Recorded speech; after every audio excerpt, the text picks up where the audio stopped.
Hi, welcome back to Angie Tells All, and this is my tell-all for my 35 weeks pregnant vlog. So, I think I mentioned in my last video, I believe I mentioned it, that I am doing non-stress tests twice weekly now. So, we did have an incident that happened last week where I actually ended up having to go to get a fetal echocardiogram because they had noticed that there was an arrhythmia with the baby. So, long story short, we had that done. Nothing was found. It was found to be normal. And to be clear, maternal fetal medicine had said it was just noticed the one time. So it's not like they were noticing it repeatedly. They just noticed it one time and they wanted to make sure that they hadn't missed anything, basically. So last week was kind of crazy. We went and had that done. It was cleared, but I now have non-stress tests Tuesdays and Fridays. So I have Tuesday at the hospital, Friday at my regular OB. And Friday was kind of chaotic as well because we got into the room and they hooked me up and everything. And let me backtrack a little bit just to explain what non-stress test is, because I'm not sure if I explained that or not.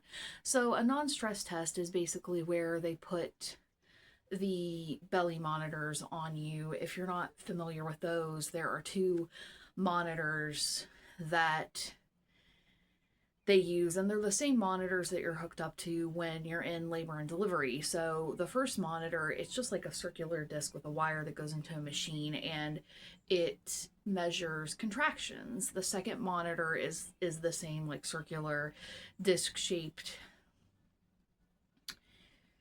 thing, and it monitors the baby's heartbeat, and it goes into the same machine. So they use like a couple of elastic bands to like put those to hold those on your stomach so they can monitor the contractions and the heart rate simultaneously.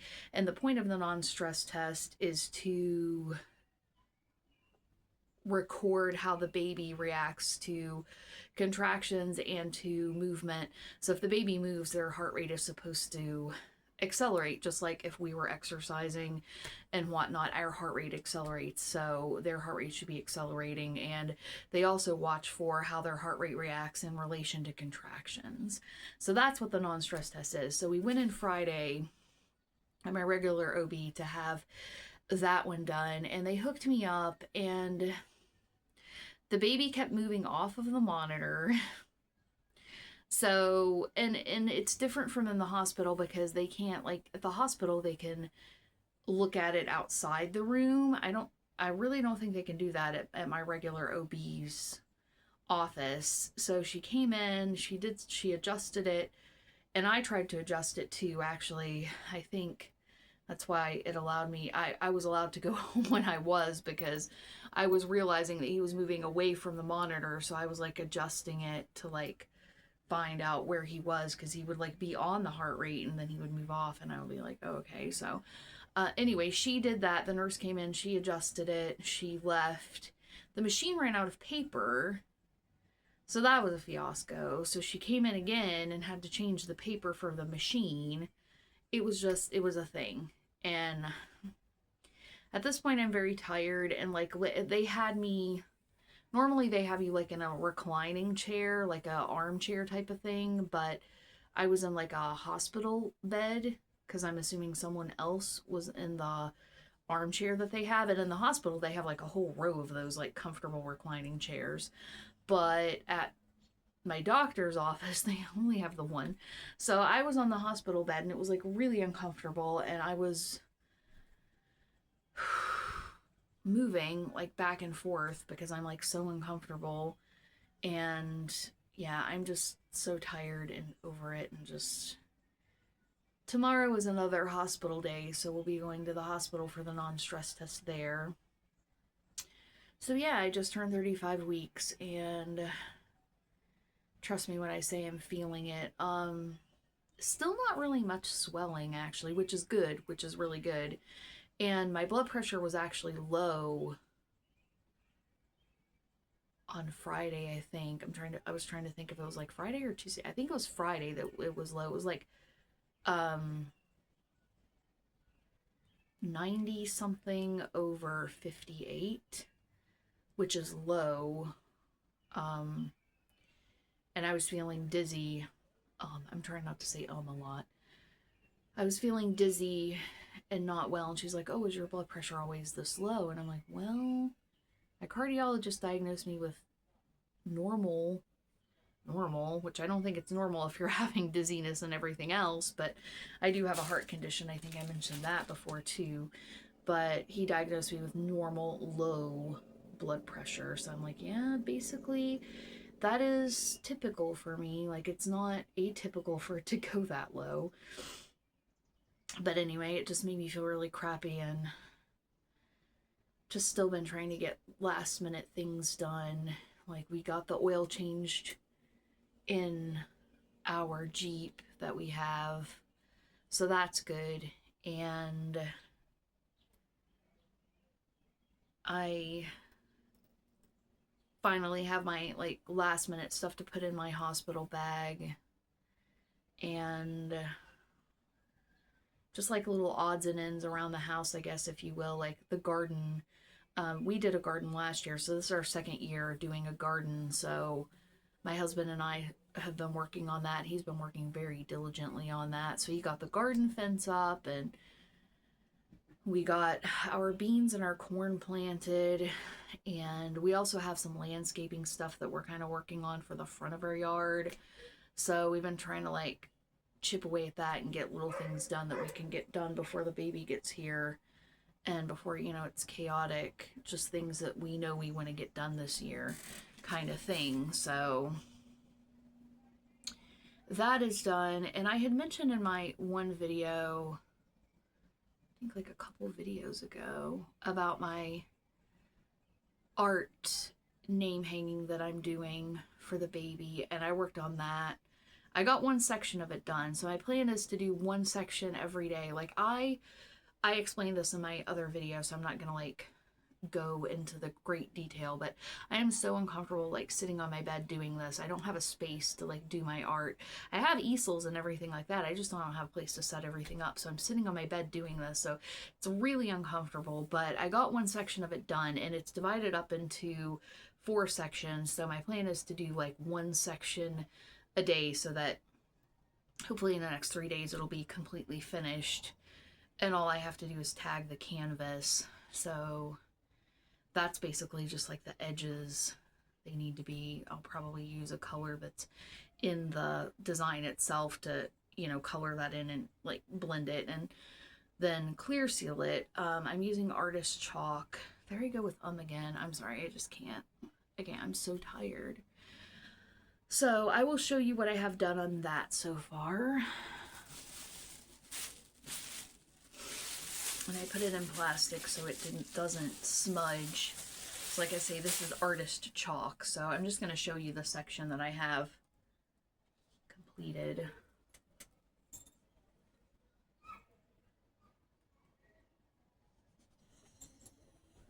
So that is basically it for that section, and then each section is a little bit different, so I'll be doing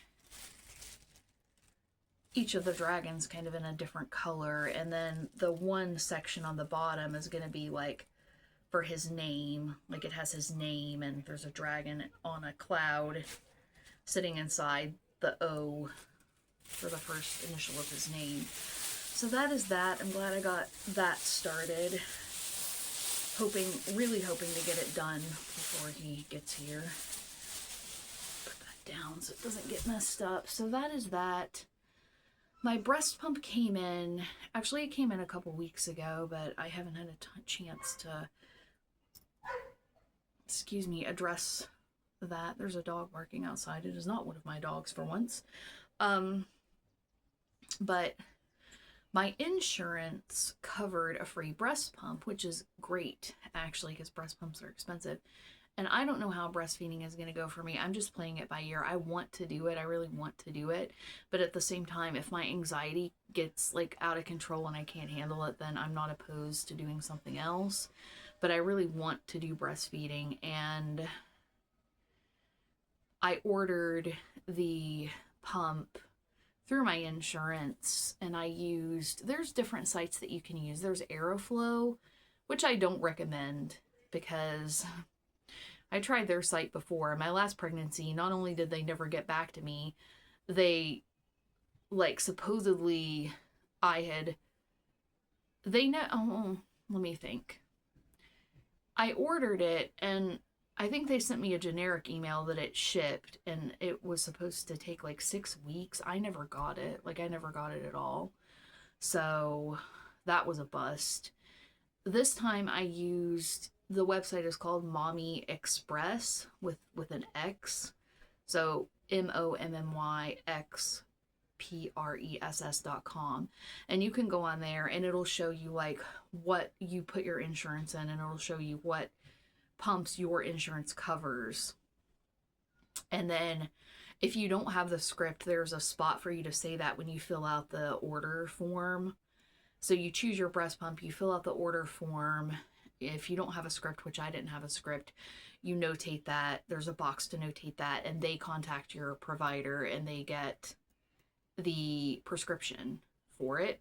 And then they contact you and let you know, if it's shipped and that they're shipping it. And they were fast and very efficient, so I appreciate that. So I will show you. And I need to open this. That's another thing on my to-do list. Like, I need to, like, actually open it because I have no clue how to use this thing. It actually looks, to be honest, it looks a little scary to me.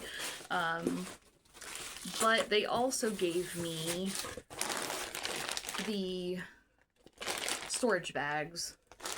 There's like 100 in each pack, so I got 300 total of these. Oh, I threw those on my dog. I have one of my dogs on my bed, and he's like, what are you throwing on me? I'm sorry. Go. Hup. Good boy, lay down. He's like, I'm not okay with that being in my space. I'll move him in a second, buddy, I promise. So this is the pump.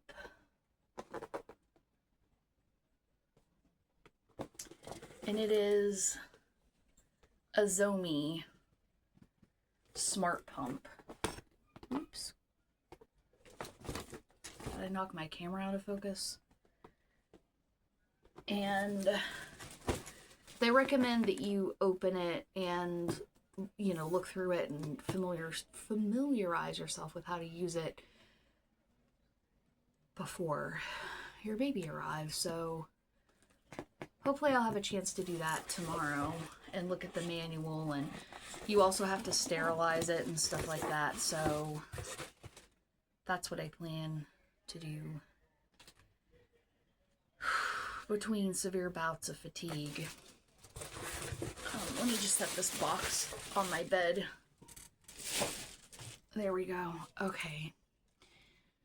So that's my breast pump, and this week I believe they're going to do my Group B strep test. So if you don't know what that is, strep, it's common to have Group B strep bacteria growing in your vagina. And it doesn't cause any harm, but when you're delivering, if you're positive for that, it can give the baby a very bad infection. So they just do a swab. It's not a big deal. They do like a cotton swab and then test it to see if it has Group B, if you're growing Group B strep. If you are, they just give you some antibiotics. So like I say, it's not like a huge deal, but it is something that you need to get done to make sure you don't pass it to your baby, because a newborn getting it could be very bad because it can cause them to have a very bad infection. So I think that's this week because I just turned 35 weeks. And I have so many other appointments. I have therapy this week. I have the Help Me Grow nurse comes because I rescheduled her to fit in the fetal echocardiogram last week. So I'll see her again this week. And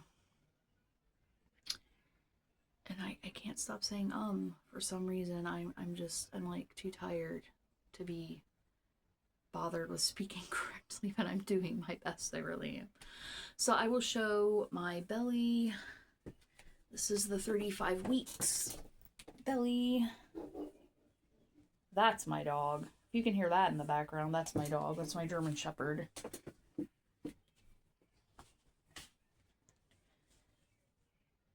Oh, from the side. And I have like way more space up here, so you can tell he's dropped. So, oh my goodness. I left his window open a little bit. My male German Shepherd is in his kennel in his room. But I think I'm going to have to close the window. He's probably going to be barking all night if I don't. It's not hot up here, but I thought a little bit of a breeze would be nice for him. So that's what the belly looks like. And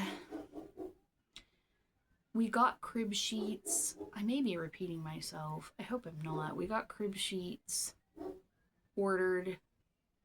And he's annoying. I can't hear myself think because his fat head is just barking off. I actually got 2 packs of crib sheets because they were on sale, and I just ordered those from Walmart. And what else?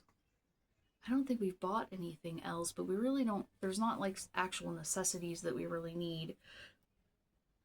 Another task I want to complete is putting things in the diaper bag, which the diaper bag is behind me on that shelf. I want to get it packed just so I don't have to worry about packing it once he's here.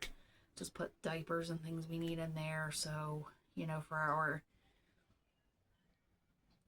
post-discharge appointments, we can just go and not have to worry about, oh, now we have to pack the diaper bag.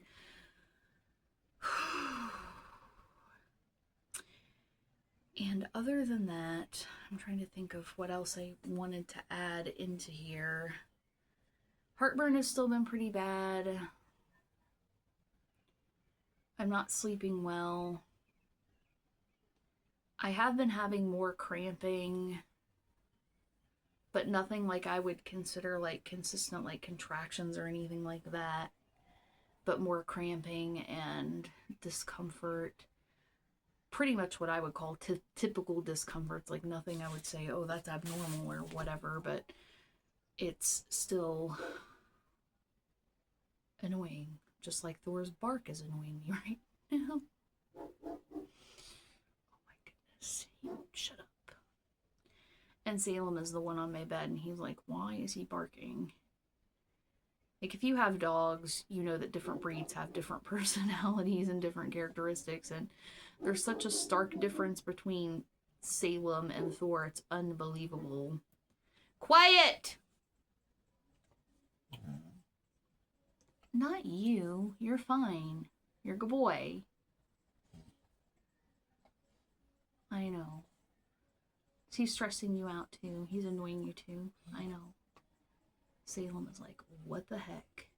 Well, one thing that might be causing Thor to bark is our neighbors are having a party outside, so they've got music going and everything, which is fine, but Thor's like, I have something to bark at. So I'm just gonna bark my fat head off until someone tells me to shut up. I'm probably gonna go in there and close his window so that he can't hear the noise quite so well. Although he is a dog, so they have very good hearing. So yeah, we've just been trying to get things done here and there, and I ran some errands to get some extra stuff done today.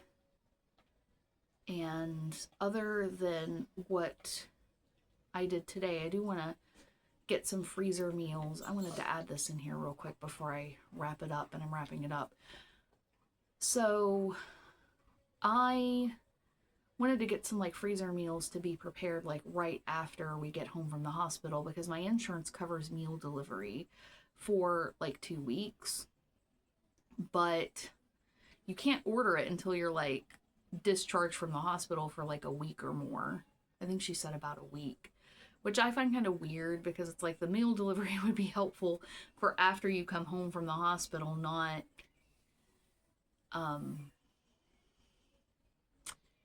2 weeks after. Like the first 2 weeks are the hardest. I mean, let's face it, the first like year is pretty rough, but like the first 2 weeks are definitely the hardest. And they're like, oh, well, we can't approve it until 2 weeks post delivery, 1 to 2 weeks, 1 to 2 weeks post delivery. I'm like, really? Because that's